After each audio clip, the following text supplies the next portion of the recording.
Hey there, everyone. Thank you for coming back. This is your host, Brandy J. This is Voices of Courage, but also with the new added edition, Behind the Mic. And with me today, I have the great author, gatherer. I'm not going to say that other word because I was trying to pronounce it, so I'll say it later. We got the amazing Chandrika. Provocateur. Like, enunciate, Brandy, enunciate. Provocateur and Provocateur. lovely provocateur. I'm gonna work on it. I was a teacher too. It's sad. Sad. Don't tell them. But thank you for being here with me, everybody. This is Chandrika DP, and she's an amazing author, provocateur, and gatherer. And she's here to talk to us about her journey, her message, and her amazing book. God, Lord, don't let me die, Christian. Lord, don't let me die, Christian. That Lord, gets I me going. don't want to die a Don't Christian. be a Christian. I know that gets. I got me. I just said, "Don't die, Christian." I was like, "Oh, I gotta read this." What's she Well, saying? I'm paying attention to, I wonder if the utterance, Lord, don't let me die a Christian, is really expressed as having been awakened or aggravated by my title or agitated because this is not the first time someone has said, Lord, don't let me die Christian. It happens all the time, and that's not what I said. So So I'm it not didn't. alone. Huh? I Right. meant to get it right, but I still, when I read it, it captured me. It grabbed me. Right. But you aren't the only one that has said, Lord, I don't let me die Christian. It's been put in post. That's not what I said. But I wonder though if it is triggering or agitating that sentiment in other people who have never perhaps had the courage to say it themselves. That could be it. I Yeah. would say yes, just because from my experience, that's another story. But if you're saying it's happening that much, because even though I read it and I saw the title and I still perceived it that way, you might Yes. be onto Right. something. Right. Yeah, most definitely. But Right. I mean, what made me? Okay, so we know who we have here, guys. We have the amazing Chandrika D. Fee, and we want to know. We gotta ask, how did you get to that title? The title was definitely inspired. And it was inspired basically out of frustration. And so let me even rewind and say it wasn't a title. It was a prayer. I literally was in the middle of transitioning back to China. I mean, back to the States from China, and was struggling with Western Christian practices. I was. It was challenging to adjust again after being away from it for 2 years. So that was that. Yeah, I was dealing with culture shock as it relates to Christianity and how Black church, a subsidiary, if you will, maybe that's not the right word, but subculture of Christianity. Um, that's an experience in and of itself too, and I was really having a hard time adjusting again. Then, on the other hand, we were just, celebrating having a Black president, while many of our Christian or white evangelical Christian influences were making it known their disdain for having a Black president. And so, between those two realities, I found myself praying, Lord, I don't want to die a Christian. I was watching a pastor, he had invited his grandson to the pulpit to sing a racist song about having a Black president. Mm-mm-mm. And I couldn't take it. I turned the TV off. I stood to start cleaning my apartment, and um, I bent over to pick up a pair of shoes. And as I stood, it was my exhale. It was, Lord, I don't want to die a Christian. And my next step in step as I was moving, I said, that's a book. And I said out loud, I wasn't planning on writing a book. And I began to press into prayer and figure out what this book was supposed to be. Wow. Wow. And that's just that moment when that thought came in your head, all of a sudden, 3 seconds probably before that, you never thought of a book. After that, Never every thought book. of, never desired to write a book ever. Yeah, that was him telling you, yes, you are. You are. Okay. I mean, it wasn't even, it had never even been a conversation for me to deny. It was never a conversation for me to say, I'm not writing a book. It was never that. It was never something I ever entertained. So it was brand new to me. That's a book. And the funny thing too is that I could hear all kinds of possibilities for everybody else. So I knew it was God when I heard that for me. But I can hear all kinds of ideas for everybody else. Girl, that's a business. Girl, that's a book. Right. Man, brother, you know what I mean? So to hear that for myself, and for my experience was definitely a spiritual experience. Wow. What did you think that prior to that revelation when it came to you in your mind? What did you have set up for yourself, or what did you want to be, or what did you think that you would do if you weren't doing this? I always only prepared for ministry. That's all I ever prepared for. I have a degree in biblical studies.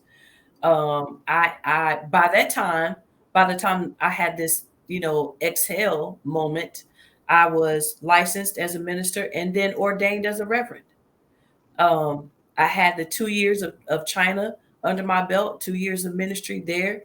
I traveled in China doing ministry, not just at the university I was at. Um, so I had lots of ministry experience, and I was preparing to pastor traditionally, and that sentiment changed all. Really, what changed it was my trip to China. Um, Yes. but How'd that? still, You want to know how'd that come about? How'd you end up over there? Being a Christian over here, like how'd you end up over there? okay. Um, I was doing some prison ministry here in my city, and the person who invited me, we went to school together. She actually worked at the school we graduated from with degrees in biblical studies. And so she had invited me to do this prison ministry opportunity. And so after that, after the opportunity, I wanted to kind of sit down with her and go over the things I observed and offer to her that I wanted to go and continue to observe and learn before I did, participated the way she wanted me to. And when that meeting was over, we had the meeting at our school. She was working there. And so I met her there, kind of enjoyed lunch, I think, and we had that conversation. When that was over, we were on a patio that was down below. And so in order to get to the parking lot up top, we had to go upstairs. And so we go upstairs and I'm headed out of the door. Like literally, there are these sets of double doors that, once you step in front of that sensor, the door opens. And right before that door opened, our old professor walked by. His name is Dr. Durden. And he asked me, what was I doing with myself? And in an effort to impress him, I was dishonest and offered to him, amongst other things, that China was on the table. I said I was in full time ministry but so I was in full time ministry at the time, but I was in full time ministry for free. And in the evangelical world or Baptist, or if I can say Southern Baptist world, when you say you're in full time ministry, they think you're on staff somewhere. So I was trying to impress him, and I said I'm in full time ministry. I didn't say for free. So when I said that, he didn't just, he did just like, oh, okay. What are you doing? So I started listening to him. He was like, okay, well, what else? I said, I'm doing some prison ministry with Sandra. He's like, okay, what else? Like he just kept digging. And so I said, well, China's on the table. He said, really? I said, yeah. Not true. Uh, he said, my son is in China. What? What? He said, my son is in China. He's teaching in China. And so, yeah, if you're going to do it, you need to go with an organization that of which someone has participated in, and you can trust it.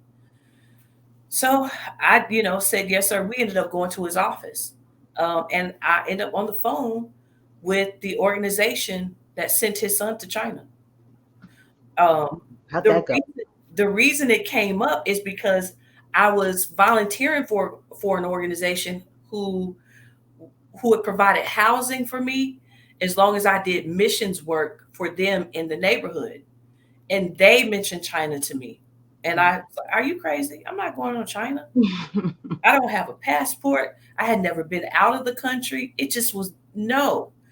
But that conversation came up again when my professor asked me, what is full time ministry for you? And that question led me to being on the phone with the organization, who then made an appointment for me to have an official interview.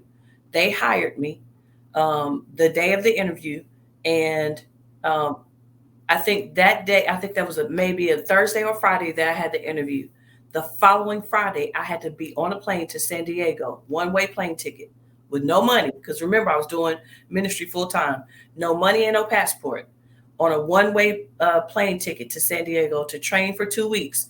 Then from there to go to China. Oof. So in less and basically in less than a week, I was gone. So stuff just happens for you. Like you receive a message, all right? You know, what I mean? You're like you're going to Right. China, no passport. You're going to San Diego. You're like, and then there you are. Here you are. You got when he knows when he that faith. You just gotta do it. He knows. Right. But let me ask you a question now, because you was giving the answers when you went to China. I know you were thinking in your head like, what I told this man, and when it ends up you falling through with it and it works out for you. What was did you think that was God's message? Was it like a joke for him, or did he, or you knew you had to? Did you have to fix something there because it still worked out for you? But God knows your heart, and He knew what you was doing. So I know that had to play a part. But did that ever have to resurface back up again? When this, What? Which when you part? had, for when you brought up, you told him you had the China on the table, and then Right. to find out that it really did work out for you, because Right. like I Well, know you felt like I just told not you not even I lied, I just told something, and right, then right. it works out beautifully for you. I So mean, like that it, part, it, it didn't resurface. It just, the maybe for me, it was dishonest in the sense that it was never something I intended to do. mm, But, it could be, now that I think about it, it could be that there's so much power in my existence that even in being dishonest, I yeah. speak something into But existence. I was thinking, yeah, I was like, oh, you do, huh? I'm gonna send you on like, you You was like, know? oh man, you got I love that's man, that's Right. a good story. He does have a sense of humor, doesn't he? It's so funny. You know, I literally went to his office and he had a couch in there, and I sat on the floor on the phone with the couch at my back, and I had a conversation with these folks, and we made an appointment for an official Wow. interview, and I was gone the next week. Wow. Were you scared at all? I'm pretty sure you were, but like, what was the feelings of when you finally like accepted? Like and said yes, okay, I'll go. Like, what was running through your mind? Did you have like a feeling in your stomach? Were you excited? Like, what was going on? I don't remember having time to be scared or excited. I remember being anxious about culture shock Yeah. because they in training they spent hours on trying to do their best to prepare us for that. And so I was anxious about that, just the things that they were saying, like, you may feel isolated, you may get depressed, and you may feel, these emotions. And so we're here for you, and you can go and pull, just giving us resources and things like that. I didn't experience non culture shock, none. Wow. And Can you tell again, the listeners about that? Because having never been in the country. that's crazy. Because it sounds like you felt more of a culture shock when you got back from China here than going over to China. I mean, money hit the head, hit the nail on the head. Absolutely. I Wow. had more of a culture shock coming back than I did going. Wow. That is crazy. What do you think that was? So that's gotta be something, right? Like, do you think it was coming from here? Okay, from what you experienced and what knowledge you're carrying and what your gift is, you're able to look past all the things that usually would blind somebody, the ignorance. You're open to stuff, and you're just, you know what I mean. And you're like, okay, here I am.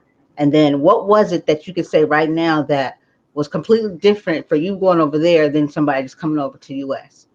Like what did you notice why it would be like that they did I have there? I can't speak for everybody else. For me, what kept me, I think, from experiencing culture shock was a very strong sense of curiosity. And I'm able to articulate that today. But I didn't know that then. I was just in a place that was new, and it was so much to learn and see. I didn't have time to be culture shocked. It was too much to explore. Wow, that's And amazing. that's my only answer. I know for sure today, I know for sure I have always had a strong sense of curiosity, but it hasn't always, I've not always been allowed to express it. Right. That's what the book is about. It's about choosing to be curious versus Christian, because I don't feel like I can do both. Mm, mm. And so, you know, but I'm coming into this awareness, um, really a lot pretty much after China. Because once I came back and experienced culture shock, one of the reasons I experienced culture shock is because I came back to try to go back to my life as I knew it, church, ministry, Nothing and the same. Wasn't the and it same, huh? wasn't working. That Wow. was the culture shock. It was, what is this? They're talking about the devil. Oh my gosh, I haven't heard the devil in 2 years. What Wow. is this? Like the tithe envelopes, I could hear them. They had a sound. I hadn't seen or heard a tithe envelope Mm. in 2 years. So many part communion. I hadn't first Sunday didn't exist in China. So it was like, What is this? what is this? It's just like I lived 2 years, not only uh with uh with these things not being present, with these traditions not being present in my life, but not even remembering or recalling them as a part of my life. That Mm. was the real culture shock, that I didn't realize or I didn't miss You're like, first oh my Sunday. God, what's communion? Where we do this? We're like, what's we don't do I that here? never, Like, we were tripping, huh? I didn't even miss it. Dang. I didn't That's miss a it. lot. So That's a when I was experiencing it again, I was like, why wasn't nobody knocking on the door saying it's first Sunday? lot. Communion didn't exist there. You know what I mean? And so I had to finally it made me start asking questions of these traditions, and if I'm not doing them over there, does it matter over here? And I was really, honey, it was a lot of processing. That's amazing, though. I'm like, it's kind of like, you kind of feel like learning, like, you know how kind of Jesus puts it, like you got to start again, be born again. You felt like a kid all over again. Like, wait a minute, there's more to it, because the way you explained it, the way I was thinking it, just from reading some of your book, and then how you just sat here and explained it, made me have questions. And when I was reading, and I got to the last part before you said, find out, I was Mhm. like, I was going to ask you, do you feel like, because you just said religion, you feel like you could do both. This is blowing my mind. Do you Right, think that religion could possibly? Because I don't do the religion thing. You know what I mean? I believe in the Lord. I mean, I think religion is kind of like made to control of it. That's my experience. But do you think that religion can hold somebody back? Because you said you couldn't do both. It doesn't allow you to be curious, because this is what it is, right? And you right, can, right. and those sayings that shut us down. Curiosity killed the cat. There's all these things to make you Well, not question things. You know what I that's mean? good. Yeah, Programs. And that's what I yeah. got when we wrote that. I said, it sounds like religion kind of keeps us stuck. We don't wonder anymore because this is what it's Right. We don't, not just not that we don't wonder anymore, or not only that, but that we don't have wonder.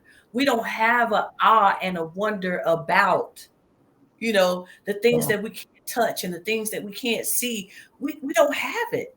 If it's only one way, if life is only one way, what are we curious about? What questions do we have? But I write in the book, I write that. I write that there are going to be people who see the title of the book and think that Christianity hurt me. It didn't hurt me, it held me back. you Right? know? And Yeah, I so, didn't think it hurt you. I think you found. I knew you found something because I had a yeah, story similar. I said, "Oh, I got to hear but this." I didn't know it held me back until after I left. Mm. I left, went to China, and still again doing ministry there because it's all I knew to do. But while I was doing it, being there and not being able to do Christianity, to do all the things that Christianity does, to wear the crucifix, to wear the clothes, to wear park in the parking spot, to wear the collar, to wear the shirts, to, you know, to carry the Bible, to claim church membership. But not to live. Would I you say couldn't do that? all that in order to be there. Right. So it was attracting the wrong kind of attention. So I had to figure out how to be what I believed without doing all I did. Mm, And that led me to then start asking questions of what I believed in the first place and man. why. This is some real. This right here for many, listeners. It might not mean, and maybe you'll get to that place someday. But this is some heavy stuff, but not heavy in a bad way. It's just Yeah. an eye opener, especially Yes. if you're already starting to have, you know what I mean, and you were just there and you just needed that one person to be like, right. And as I'm listening Yeah. to you, it's like how you described it, the park spot. We know that stuff, right? It's like yeah, and then it's like when you stop or you don't. You know what I mean? Like the wonder, you're not wandering, you're just doing all these things. Like, what is it about it? And do you think, and maybe probably gonna say, yeah, when you wrap God up in it, Jesus up in it, because that's what it's all about. Then that's just gonna be your end result. You're just gonna be like, well, obviously this is why. You don't get past it to go try to figure out the why because you're doing this for these reasons. Versus like, when you think about it, why would we stop wondering? God, He created this big. My logic says He created this wonderful this world. For what? Just so it can be around, and he can only just tell. We just read this right here, and this is what it is. When I read the Bible, I don't even just. I see much more than what I'm even looking at or whatever you're showing me to read. Because I've seen some other stuff you didn't go over, but we'll talk about that later. And I'm just like, no way. There's no way we're supposed to. And I don't know about you, Chandrika, but I feel like that was put in place so we wouldn't wander anymore. I think he wanted us to know how are we gonna fully understand. You going to China? That's inspiring because nobody's gonna think just like, well, China. You know what I mean? And then how do we look at China over here? They make us look at China like we should be scared or don't go over there. They bring China over here. You like the fourth black African American person that's told. I'm not gonna say African American. I'm not gonna turn into that show. I'm not gonna be nerd today, but I'm just saying. I'm just saying. But you know what I'm saying, right? Like Mhm.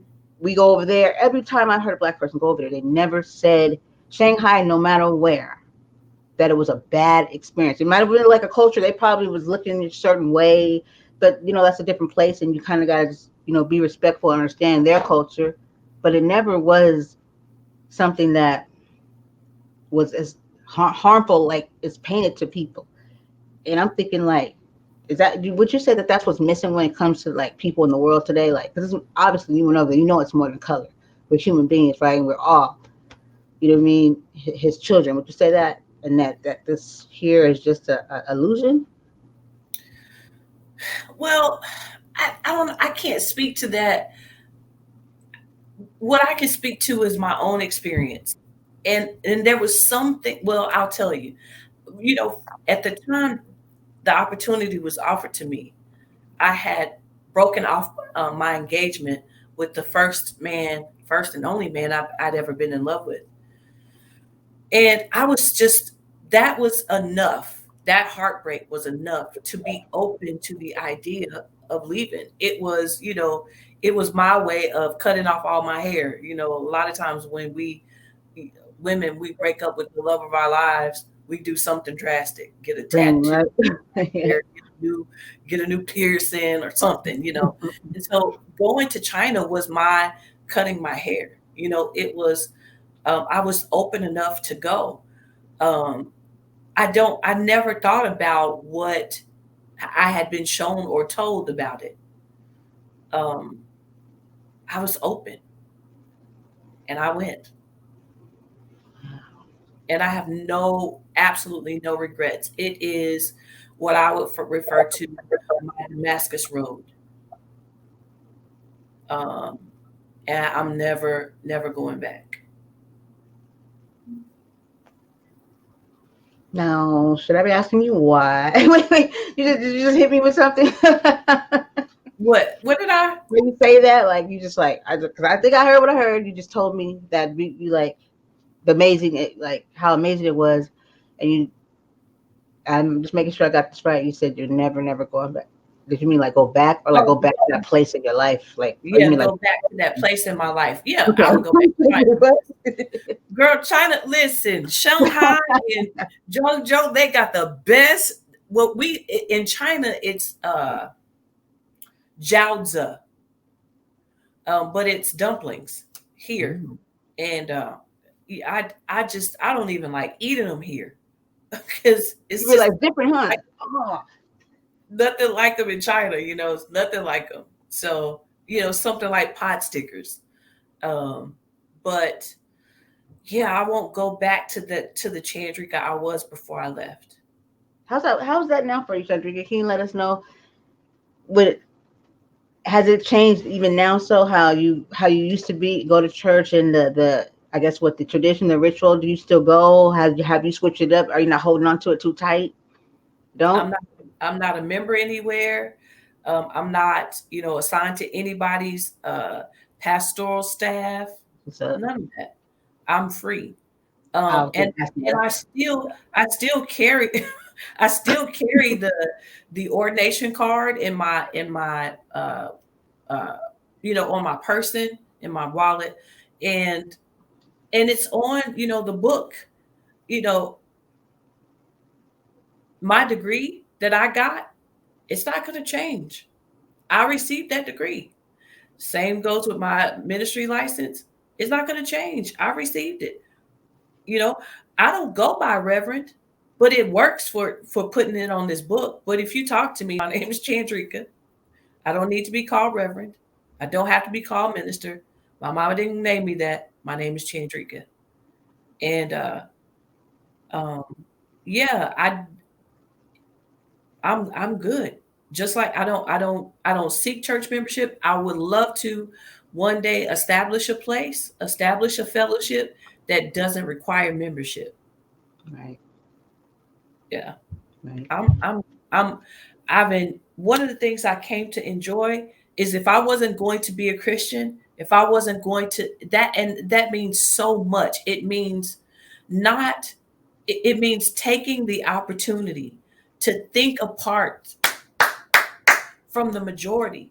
So if I'm sitting in a Bible study and I just had this conversation with my father, he's asking me to help him with a scripture, and I'm telling him, no, you don't want me to help you with this, because what I was reading was uh, a mental health issue. There's somebody who's saying that they don't want to live, that they think it's better to live or to be with Jesus, and Jesus is obviously going on. And this is in the Bible. This is Paul talking. And he's saying he doesn't know what to choose. He doesn't know whether he wants to live or leave the body. He doesn't know. And if we go to a therapist and say that, Yeah, she's like crazy.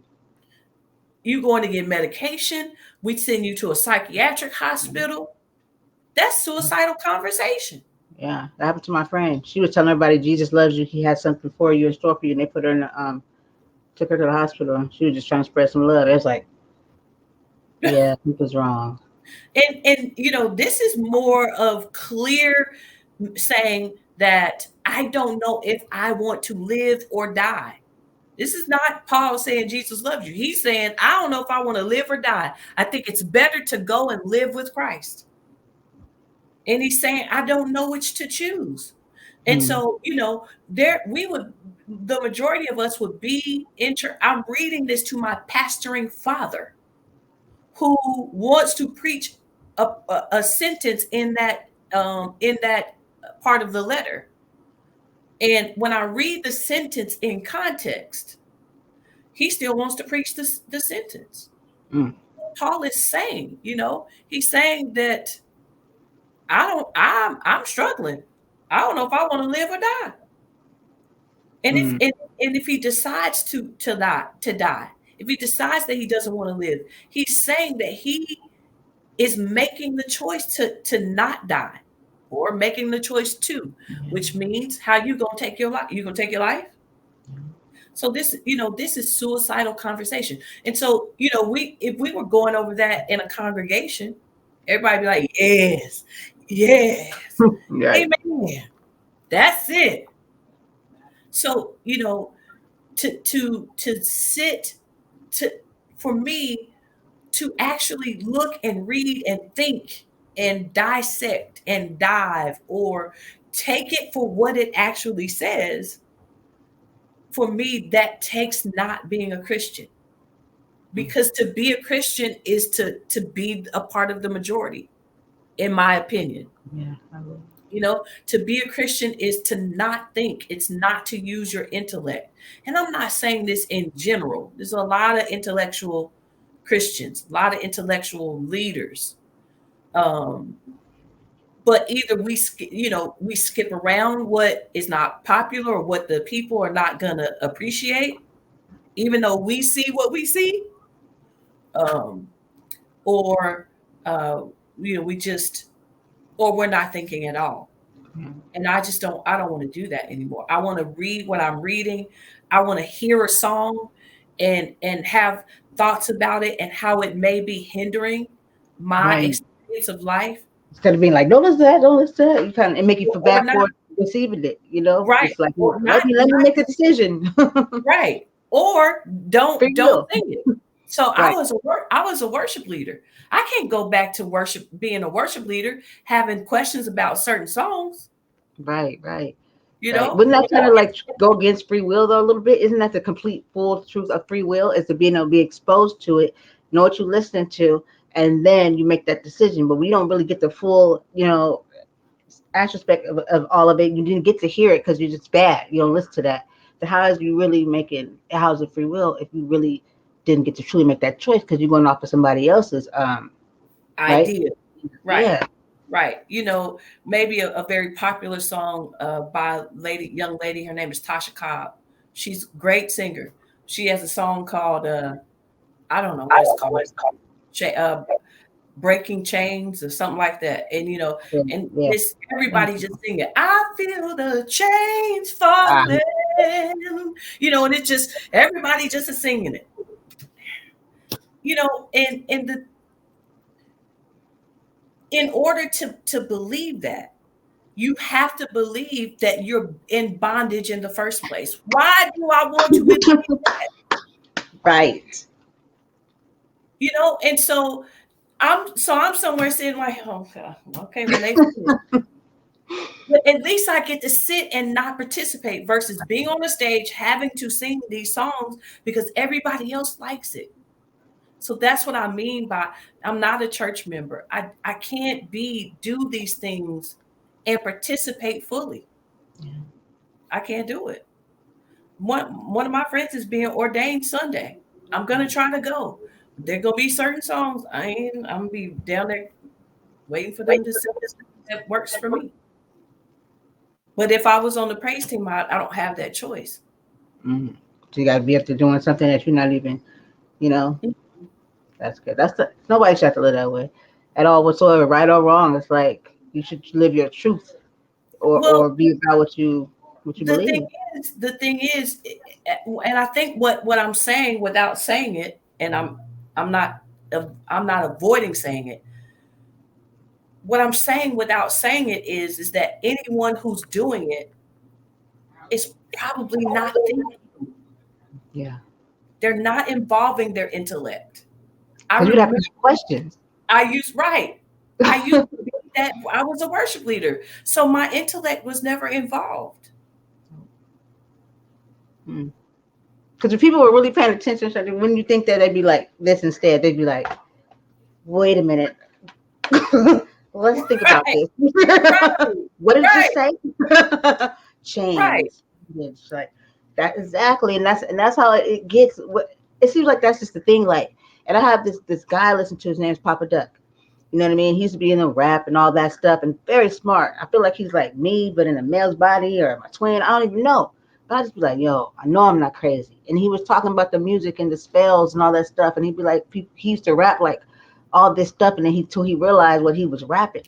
You know what I mean? Yeah. You rapping about death. You rapping about killing one Mhm. another, and then he realized how it correlated, how the devil played a part, and it was, we were taking our own. We were actually doing ourselves in, and right, and then it made me think. He said, "Church is your what do you say? The government, politics is your mother, and I think religion is your father." Something like that. He puts together, and it definitely don't. It seemed like correlates with religion, and they hide. They put it together. I think that's how they manipulate people because you got the ones not the thinkers. They just be like, you know what I mean? So as soon as you throw that up in there, they be like, I'm sold. Like this is, you know. And I'm like, no, because that's control. And anywhere to control, God wasn't trying to control. He gave us free will. You know what I mean? And when people say, oh, you got free will, free choice, yeah, he didn't say you was going to be free of the consequences, though. You know what I mean? But at least he allowed you to go see why Mhm. you make the choice you made, or why I told this is why I did what I did. You know?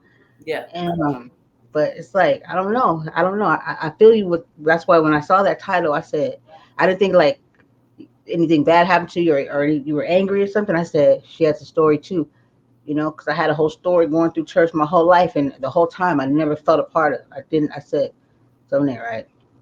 Every time I look at the elder or somebody like that, I saw something different. It's like something was talking to me. Like I'm acting normal. I'm not telling anybody I'm hearing or feeling these way. I'm just like, who are you really? It was just something that was coming off, exuberant off these people, and I wouldn't trip out a little bit, but I'd be like, yeah, That and and I I love take I it love down. that. I never connected, I never. love the question about who are you really. One of the other reasons I don't want to be a member is because the crucifix on the door or on the Mm, front of the building, it creates an expectation. And so when you cross the threshold of the building that has this announcement on it that I'm a Christian, then for me, I don't get to know your authentic self. hmm, I don't. So who are you really? Because once you mm, cross that threshold, you're expected to be what that threshold represents. I right. better talk. I know I'm talking good. Yes, you do. Yes, you do. Anytime anybody asks me, and from a little girl up until now, and I could just sit there and be like, I'm a Christian because I was programmed, right? I was told I was. Every time somebody asked me, I was baptized like 3 times, and every time I'm not Christian, I was like, I really don't know what that is. To be honest with you, I was like, 'cause I don't really think I'm practicing Christian ways. And to be honest with you, I don't even know what a Christian is to be. So I can't really say can't say I'm something that I don't know. But it was some saying. I could never, and ever out my mouth, even as a kid to an adult, say I'm a Christian. I always thought and be like, I love the Lord. I do. I love God. But I just don't think Mhm. I'm a Christian. I'm not gonna sit Mhm. here and say it. I wasn't gonna sit there and say something that I didn't even understand. Yeah, You right, know what I right, mean? right. Just couldn't do that. And nobody ever explained it to me. Ever explained it to me to this day. I had to, God was working on me from a kid up until now. I had to figure that out myself until it came to me after exposing other people. He puts people in your life certain times to talk to you about things and stuff. And I think it really happened when I was introduced to some sane Israelites. And I was just listening because I talked to Muslims. My son's father was a Muslim. Just like, oh, that's great, it's great, Lord. And then I talked to them and what they did for me, because then I went from one place to being a 7-day Adventist. That opened a different door because at least you opened the Bible. Like they didn't do that. He was hooting and hollering. Okay, so now I know that I need to read the Bible more. I shouldn't just go off of your words. That's what Mhm. that opened to me. Then I Mhm. get over. I'm like, something's still not right. And that's when it revealed more to me. Like, who are you? I just felt something wasn't right. And then I meet some Israelites, and then they actually read it with me, and they go over it, and they're asking me questions, and they're just waiting for me to receive it. And then it hits me more. But even more that it hits me is that okay? So that Christianity thing was a thing. I wasn't a Christian, and a lot of stuff wasn't true. And so now where I am at now is I kind of feel like where you said like the curiosity. I'm just like, hmm, there's more, and There's it's more. okay to wonder. You know, I you I said this. I've said this several times lately. Every religious practice, from Christianity. Then this is my belief: Christianity to Muslims to Hebrew Israelites to the Baptists to the Scientologists to all of them, Jewish, all everybody. It's all a reflection of our questions. Mm-hmm. You know, we say we're building these religions on our answers to the questions. But if you didn't have the question, you wouldn't have an answer to build a religion on. So where am I going? I don't want to die a Christian. I'm not going to be a Muslim. They got questions too. I'm not going to be a Hebrew Israelites. They got questions too. We all of us do.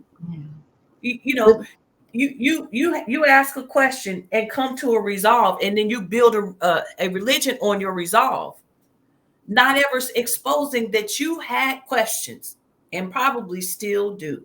hmm, they're always gonna arise, right? Because we're never gonna know the full scope of stuff, and you're gonna be like, No, wait, so where am I going? I'm going to somebody else who don't know the hmm. full scope. It's this somebody else who don't know, and it's another organization who don't know. Uh-uh. Nobody wants to admit that they don't know. They don't have that humility. Like we don't really know. So, because everybody's trying to say they're right. It's our religion. Because my auntie, she's a Jehovah's Witness, she's Right, like, no, this is how it's supposed to. I'm like, do we really know though? Because we weren't there. So we gotta right, like leave that window open that there's a good chance that we don't even know what we're talking about. right, right. You know, the whole premise or the whole idea of Adam and Eve and how their family ended up, and uh the premise of the tree and Eve eating of it and sin and all of that was written by someone who wasn't there. And let me go further back. The world being created and how it was created, how man came to be, was written by, and I'm gonna say it's different. Let me add to it. In the most popular version of the Bible sold, Moses writes about the story of Adam and Eve, and Moses was not even born, Hmm. let You think they alone just there. didn't know, or they did it on purpose? He was gonna pay attention. That's crazy.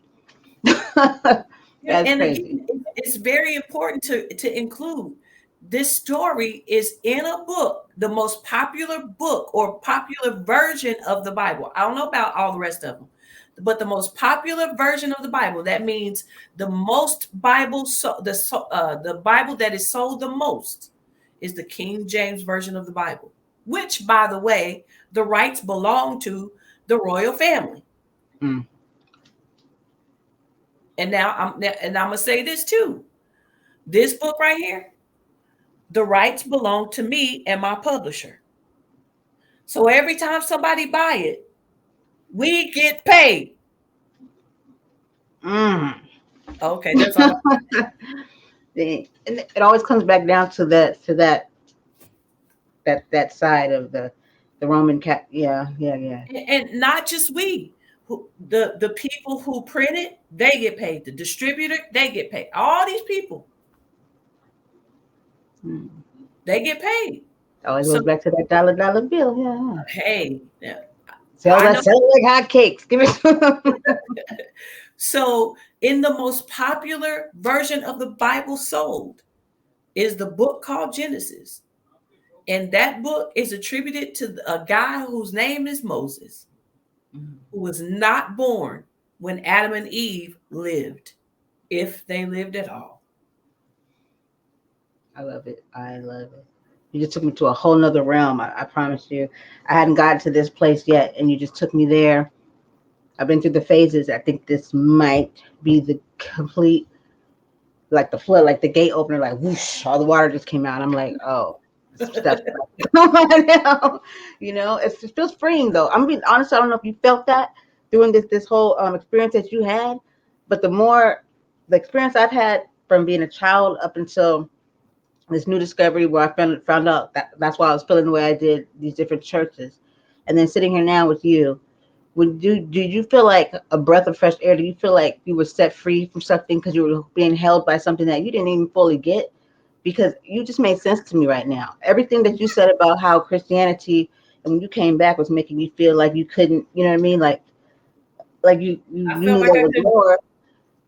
I'm building I another have one. to agree, you know? Yeah, that's what they're all doing. Like, so if you say like, okay, no, this was the way, this is how God meant it. Like, I'm an Israelite or I'm a Moses, right?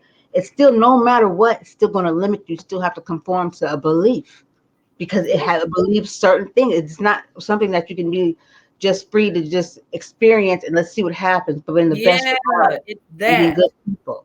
You got to It's believe this. that. We don't do this. You got to wear this. You got to wear that. No, no, Tells I'm me not I doing don't get that. it. I'm not doing that. Yeah, that's the It's part that makes me feel suffocated. right.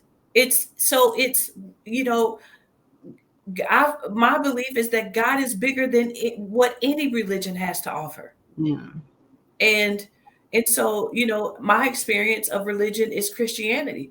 And I believe God is bigger than what Christianity has to offer. yeah, And y'all not finna put me in the bondage of your interpretation of the Bible and life.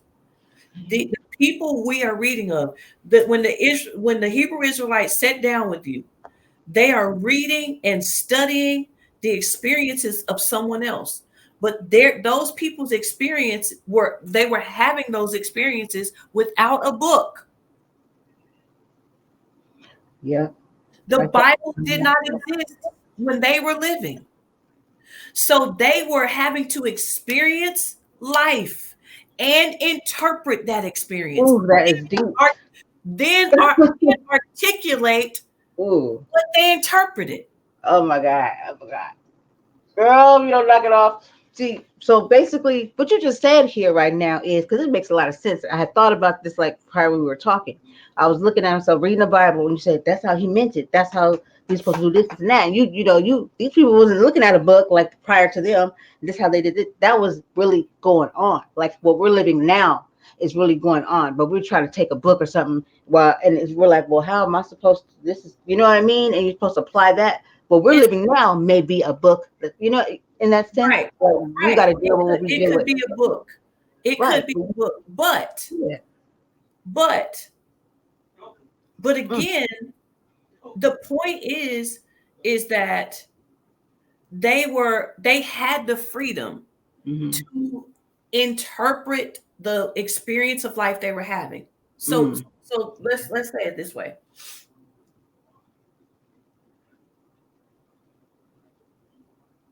But you said they would understand it more because they was living in it.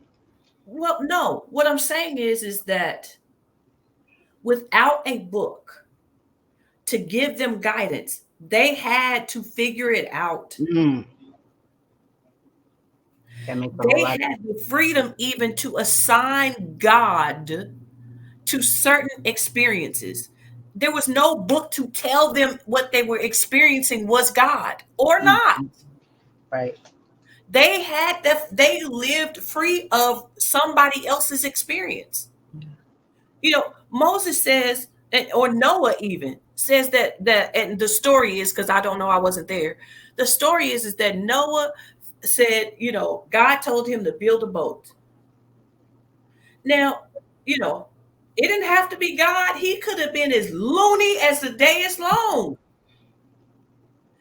He had the freedom, or took the freedom, to assign divinity to a conversation which is internal, to a conversation that he had about the rain and how it was going to quote unquote flood the earth. There was no book. There was no book to say, if the earth floods, this is what you're supposed to do. Right. He's having a conversation. It's not audible. We should know that it's not audible, because everybody who says they hear God, it's, you didn't hear me hear God, and you didn't hear what God said to me. Exactly. Mm, mm, So, mm. Moses and Abraham, all these folks, they're having experiences of God. They're having internal conversations, whether it be with themselves or they believe with something outside of themselves. And they are having to interpret that. They are having to say, this is divine. They are having to say, this is not divine. They are taking it upon themselves. David Koresh, he, and I say this all the time. David Koresh is a guy. I don't know if you remember him, but he had a house that there's a name for it. a combine in Texas, where he gathered a bunch of men and women and children. And after a while, it seemed to be getting dangerous. But he wouldn't release anybody. Nobody wanted. A lot of people didn't want to be released. It seemed to be getting cultish. He seemed to be perhaps, you know, having unhealthy relationships with girls, little girls, and things like that. And so, you know, but he said, God said, Hmm. the world, the idea of it is big enough for people to take the liberty and the freedom to assign divinity to whatever they want. Hmm. True that. True. Very true. Now, don't get me But my wrong. kids off the cliff. Was talking to me. So yeah, that's So, what's the difference between David Koresh and some of the people in the Bible who said God told them to go and take the land, kill all the mothers and their kids and the fathers, just kill out the whole family and possess the land? mm, God said do that.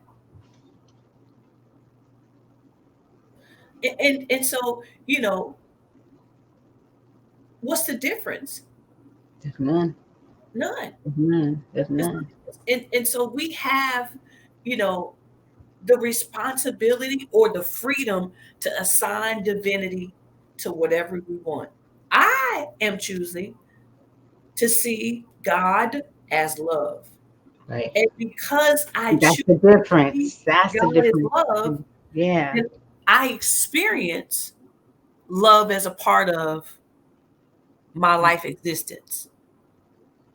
So, you know, there's layers to this. You can, Mm-hmm. if you can choose to believe there's a God or not. But if you choose to believe there's a God, then you have to then assign what you believe about God to you choosing to believe there is one. Right. Because if Yeah. you believe there's a God who hates or who's angry, then you will experience That. that as a part of your life.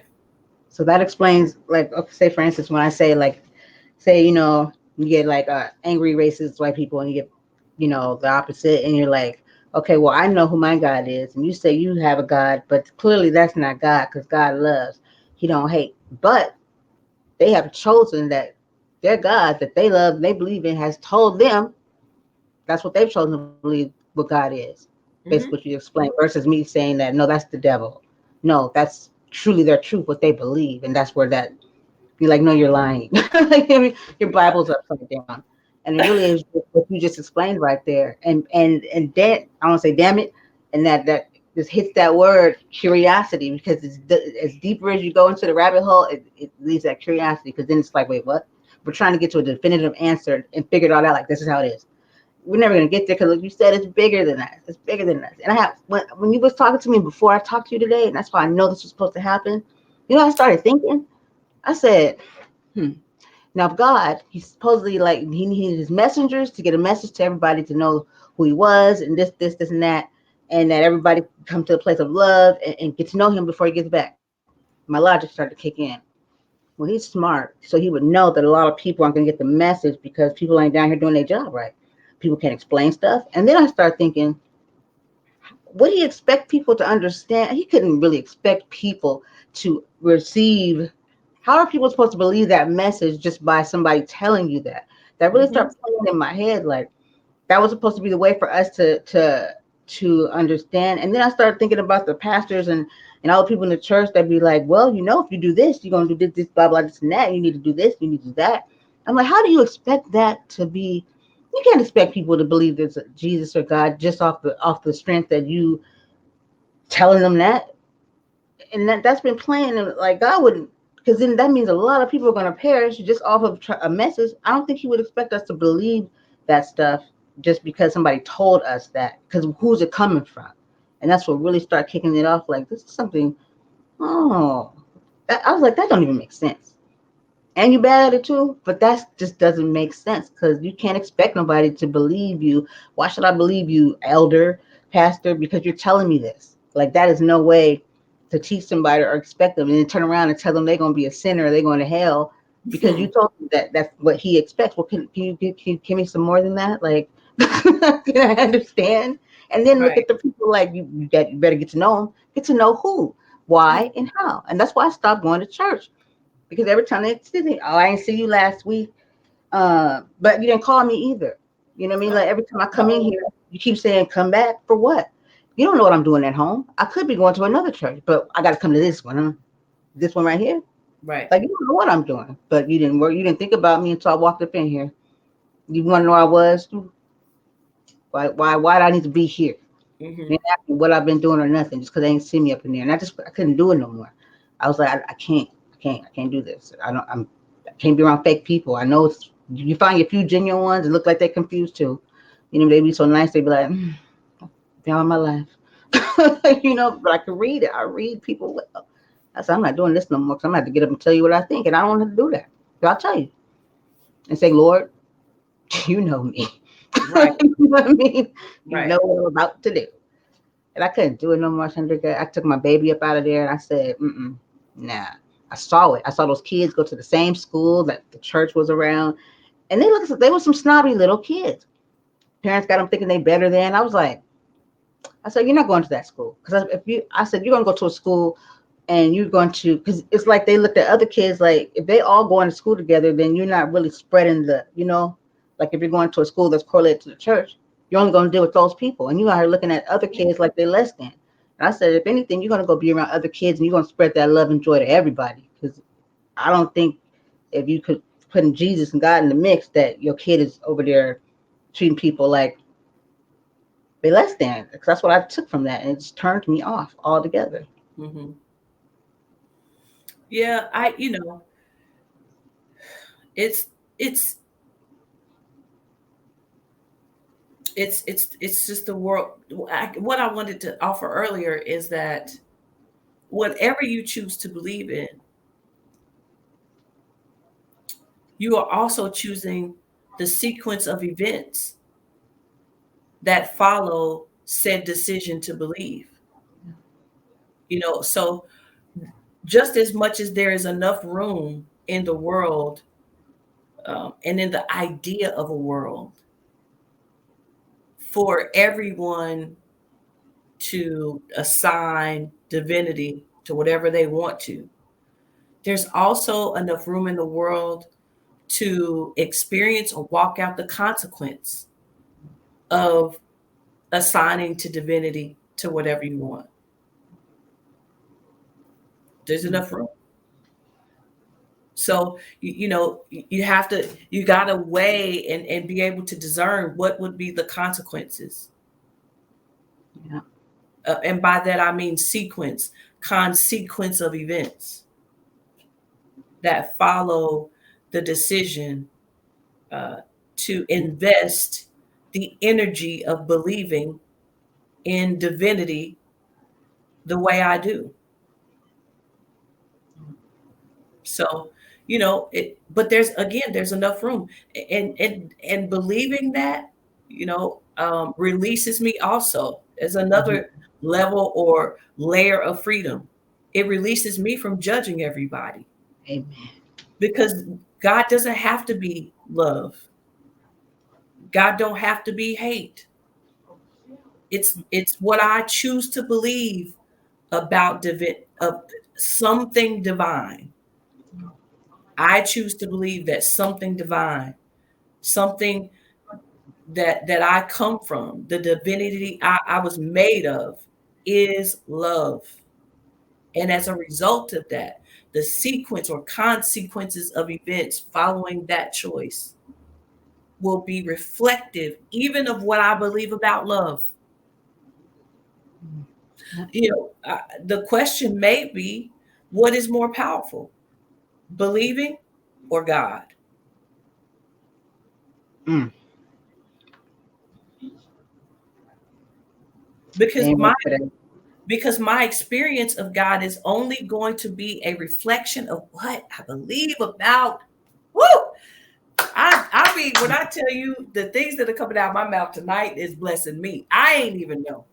Hmm. because God can be hate, Yep. but I believe God is love. I will experience love. It doesn't matter what, Yep. it's according to your faith. What do you believe? My sister the other day, and I told her I was gonna end up having to preach this, but we were playing Jenga, and it seemed I was missing a piece, and I'm annoyed by that. I don't lose anything. Rarely do I lose something. And so I was saying to mom, I said, it's probably under my couch somewhere. And so we were getting ready to put them up, and there's this cardboard piece that comes with the Jenga game that helps you to stack everything, all the pieces neatly. You just take that cardboard, sit all the pieces in it, and you stack it together, you pick it up, and then you sit it in the box. Well, what we discovered is that the cardboard is even with most of the pieces. So where the two pieces, you know, Well, what am I doing with those? And so my sister said, well, it really could be that these are two extra pieces versus you're missing. See, there's a difference in perspective. I thought I was missing a piece. We can actually look at it different and say you actually have two extra pieces. mm, mm, So ooh, so if you miss one, if you lose one, you can use this one and it'll still be even with the cardboard. My point is it'll be what you'll experience according to your perspective or according to what you believe. yeah. So that's kind of like when people say, would you say like kind of speak of like manifestation or? Because I kind of get that too because I truly believe that too. Like I have control over no matter what they're out here doing, trying to orchestrate stuff. I feel like I can create my world. I don't have to buy into this, and my energy because we're energy can override all that. And I truly believe that because that's been with me since I've been a kid. And I think that's why the attack is so strong because they already know when you get in here and you can get that, then you got it. You start believing that. And then I catch myself even more. Watch the power of the tongue, the words. Because I'll start Right. saying things. They're doing this. They're trying to kill us. They're this. And I sat back and I said, yeah, no, no. Even if I thought it, it ain't gonna happen. 'Cause I'm not gonna let it. I'm not gonna think it. I'm not gonna Because say you're those not going to believe. words. Yes. Yeah, because I'm saying I'm speaking it out loud. I Mhm. told myself today doing that. I said, no, I'm not gonna do that. And so I've been becoming more aware of how I'm using words, even when you don't mean it in that context. I'm gonna tell you something I thought of. I'm gonna tell you off of here. I don't want to freak nobody out. You tell me what you think, but if it's that powerful, that's crazy. Mhm. We just got to be more aware. And I don't know. It took me on a whole other journey today. I feel like there's this wind that's not even in here. It's like a freeing, like threw some water on me. This was like, Well, praise God. I mean to share my journey to freedom. I think there's a greater freedom than what I'm experiencing, yeah, but I'm on that journey. man, You oh know, man, I tell you, it's. I'm sorry, it's just making sense, more sense, because I know that I'm not no better than, and we have to always have self awareness, and no matter what it seemed, I don't know. I just was if we get to a place and we say like, okay, well, God, we're not supposed to be a different sex or be with that person, this and that. That's still kind of you judging, and then you have a mindset, and that person shouldn't be like that, and you're still kind of doing the same thing, right? Like mhm. that cycle, and versus just letting it go and let people be, and just Let let people be. love and let that be figured out how that There's a needs to be figured out. I've said and in recent days I've said I am neither pro You uh can be who you pro want to be. choice. Yep, I'm not pro choice, and I'm not pro abortion. I'm pro consequence. right. Because free will, right? But that doesn't mean you're not gonna get the consequences of it. I'm pro consequence. Let's see if we can discern what the consequences are. And if we can, it, once you are clear on what the sequence of events Mm-hmm. will be after a said decision, Mm. once you understand, I see or what you're are saying. as clear as possible on what those things could be, I feel you you. make the decision. Yeah. Off of that, we so I'm pro like, consequence. That's what we focus on is the pro consequence. yes, you make God, the we do have to decision. do that. If Okay. you want, and if you want to walk out those that sequence of events, Mm-hmm. by all means do it. And if Like, I feel like being close to you is gonna hurt me because of the choice you made, then I'm out. That's my choice. right. But if the sequence of events that after a said decision is something that I deem as celebratory, then I Right. mean, you know, Yeah. that could be making a decision to make all A's, or it could be making a decision to have a child, and not wait to be married. Yeah. You know, let people be. There's Yeah. enough room. I keep saying it, in the idea of a world. I'm not just talking about the world as in a location, but in the idea, in the concept of a world for everybody to make the decisions they want and to live Yeah. out the consequences of said decision. Yeah. God don't have to be real. Yeah. You can't force that on. Yeah. No, you can't. But not just that. You may not have nothing to force on anybody. Ain't none of y'all shook hands with somebody who introduced himself as God. Right. Right. It just seems like people have this concept of like there needs to be like some control. They'll get somebody bad, but what if people can't do this, and that? I'm like, but we do it already. You know what I mean? If you really think about it, you know what I mean? People have asserted themselves and they kind of be messing up people because people, from what I see, people be moseying along doing their thing. And they just want Hmm. to believe what they believe and do what they do. If you can be in this big world and walk past many of people and ain't nobody jumped out and stabbed you or did all this crazy stuff, that says a lot. That people Hmm. really just want to do them. You're going to catch a few crazies from time to time. Whoa. But if we can do that now, like you just said, let people. I'm not worried about what she's doing at home with who, why, what, where. You know what I mean? I'm not. I care that somebody, came out and and harmed somebody else or they got attacked or something. Yeah, and I don't believe anybody should have to deal with that. But I guess we'll come to that when we come to that. People should be able Right. to come together and figure that out. But Now, but and you know, I'm not offering that you shouldn't share your experiences. When asked, what's your experience? What's your story? Share your stories. Our stories inspire people. That's why I'm here today. I'm not saying that, but share the story and be done. yeah, Just trying to convince people to become Christian, trying to convince people to become Israelite, trying to convince people to become Muslim, trying to convince. What is what's your story? right, A lot of times we are investing ourselves in these ancient texts because we lack identity. We lack our own identity. So we want to create an identity for a group of people instead of what is yours. right. Who are you as a person? Yeah, we're all different, no matter what color or where they we supposedly. It's still you still get different individuals. Right. And the Bible said that the Israelites is black, and who are you, sir, ma'am? You know?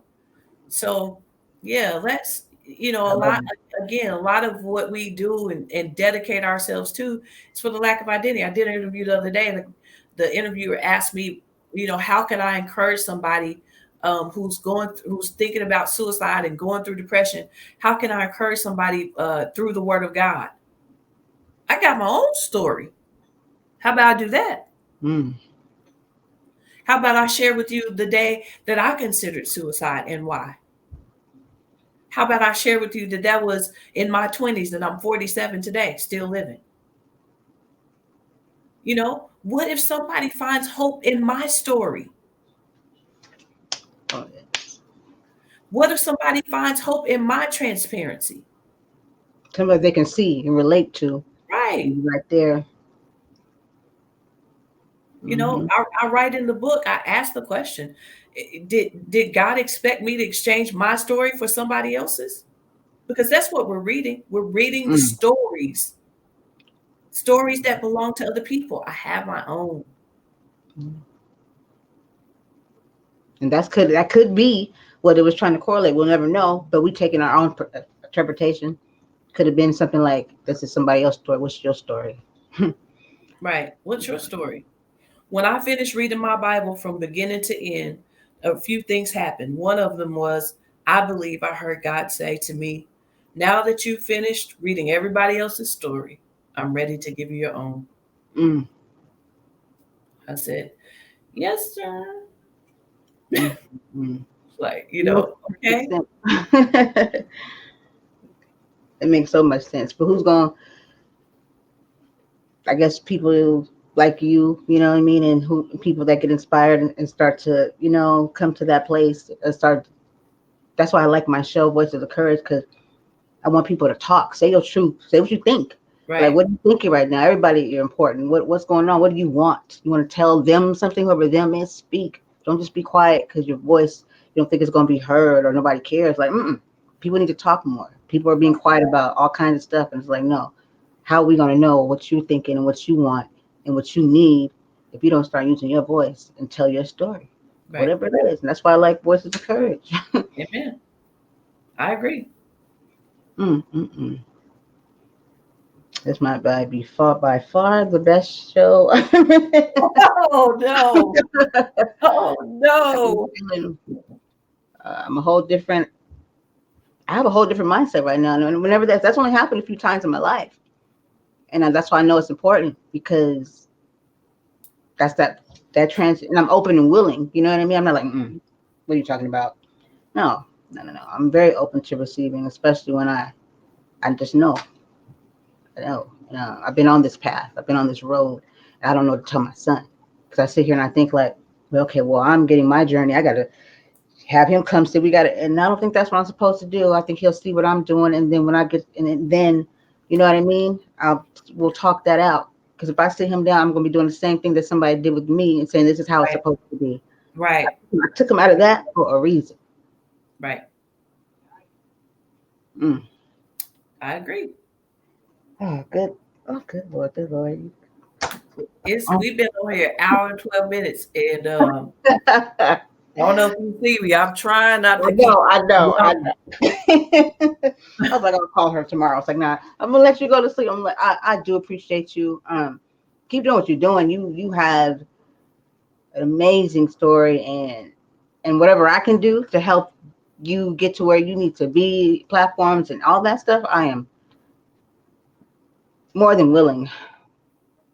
Just listen, tell me, I'm not, I don't know what platforms out there. So I can't call you and say, hey, give me I one tell platform, you, help me on it. So y'all let me know what's out yeah, there, what's available. I And got it. if I don't have to compromise my message, I'll go. Oh no, never that. But I'm gonna let you go to sleep. I'm gonna let you go to sleep, and I know you got to prepare for the weekend and all that stuff. And I'll get in contact, and I'll let you know when this is up and going. And then the radio, we decided it was on the. We hadn't. I don't think we did decide.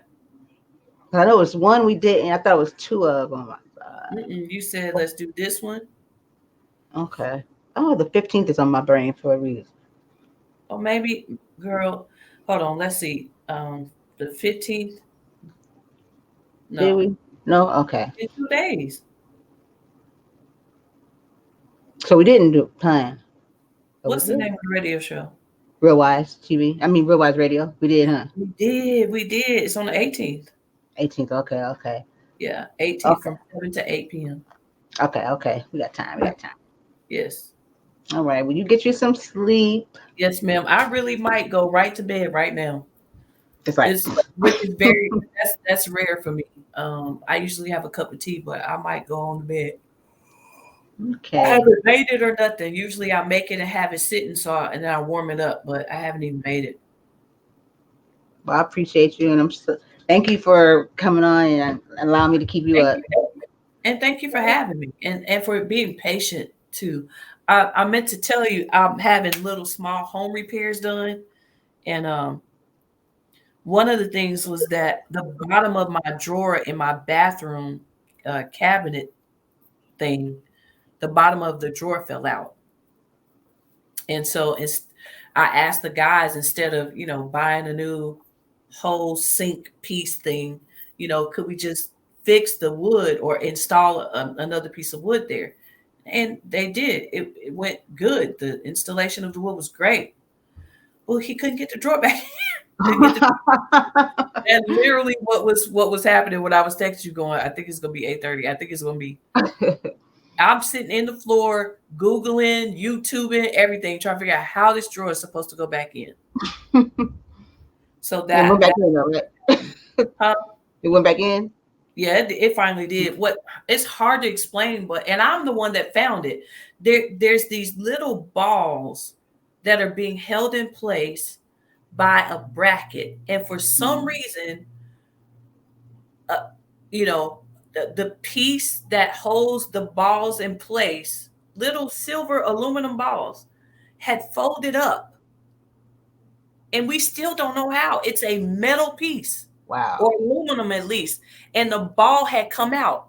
And I noticed the ball that on the floor. He was like, "Yeah, it's been rolling around." He thought it was something, maybe a piece of jewelry or something I had. I know better. So I just held on to it. And finally I said, that's where the balls are. Look, there's a whole row of them. He Wow. said, "Well, where did this come from?" I said, "I don't know." And finally I saw the metal, the aluminum metal piece that holds, it has a hole in the middle of it. And, it had just folded up.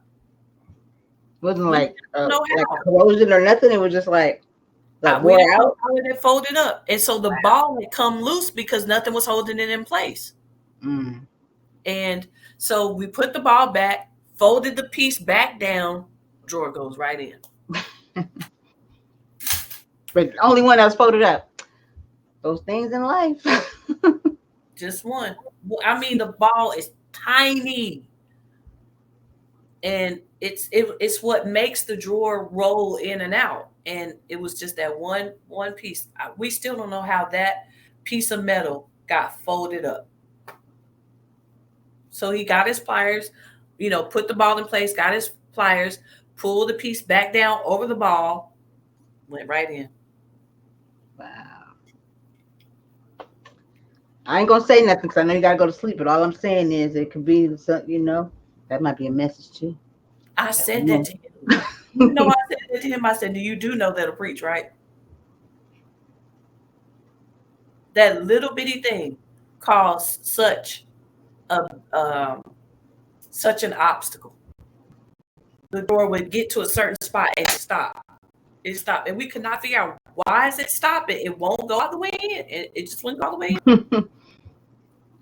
And finally, I saw it, and Play the part, huh? He definitely couldn't get through all it. part. That's important as all the rest of them, huh? Right. Amen. So so yeah. I had a great time. Oh my goodness, I loved it. Thank you so much. Thank you. No problem. Really. I'm glad I'm connected. Um I do something called Courageous Conversation every. Where can our listeners find you if they want to read your book or even get in contact? Any social media links? I am on Instagram, Facebook, LinkedIn, and some other places, as Chandrika D. Phea, chandrikadfee.com as well. The book can be purchased from Amazon, um, Barnes and Noble, Books a Million, Book Mecca if you want to support Black businesses, and a plethora of other places. So yeah, reach out. Google her. Feel free to reach out, ask questions if you want. Let me know that you heard me via this podcast, Real Wise Productions behind the mic, um, so that I know to respond to you because I get strange messages. Um, so yeah, identify yourself, tell me who you are, where you're from, and how you heard about me, and let's talk if you want to ask questions.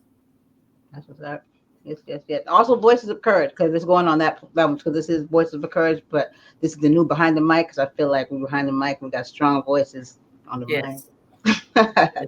Yes, I'll put that in the show notes too. So thank you so much, and you're always welcome back here at any time. Thank you for having me. Anytime. All right, guys. Thank you. This is Voice of the Courage. And behind the mic with our lovely Chandrika DP. I did it. I got it. Until next time.